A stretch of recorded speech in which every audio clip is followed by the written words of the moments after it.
Calciomercato Milan, guys, up to 8 players might leave the squad next season, whose contract is ending, who the loan is ending, and some just didn't make it, didn't cut it, and it's time to move on. And one of these players, guys, is Balotelli. Between injuries, Coppa d'Africa, and his performances that just weren't up to par, it's time for him to go. The problem, who's going to go get him? We don't know. But Milan have identified 4 Serie A players to take his place to be the Vice Theo next season. We all know how important Theo is, but if he's not there because of squalifica, injury, or whatever, we need somebody that can step it up. And Balotelli, guys, is not that person.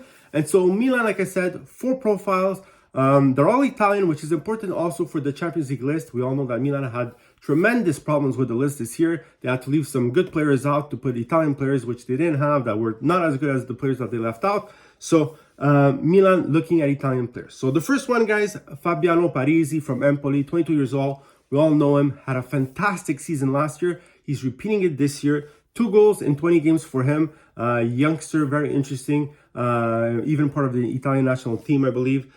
So a very interesting profile. You won't get him for less than 15 million euros. He's one of the most expensive players on this list. However, he can guarantee some good minutes, some good playing time, and obviously a certain level if Theo is not there.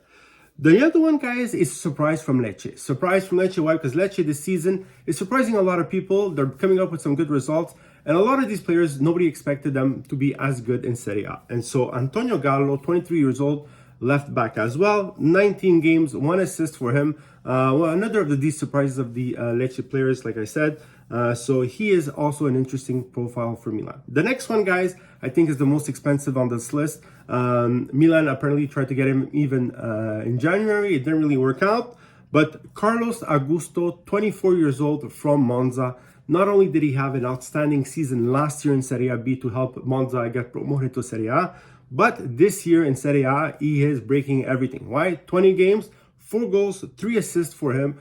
24 years old. He is Brazilian, but I think he has the Italian passport, so it counts as an Italian player. And so Milan definitely interested in him. But if Parisi is going for 15 million euros, then Carlos Augusto will go for a bit more. That is for sure.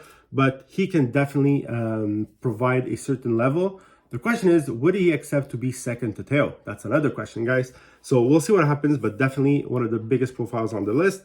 And the last one is Emanuele Valeri from Cremonese. Another surprise this season. 24 years old, 22 games, 2 goals, 1 assist. Even him, he's having a great season. One of these players that I don't think a lot of people knew, especially coming from Serie A B. So interesting profiles. So which one would you choose? Obviously, Carlos Augusto and Fabiano Parisi are the 2 most interesting ones. They will cost you a lot of money, but they can guarantee a certain level for next season. Let me know what you think. Write in the comments, like and subscribe.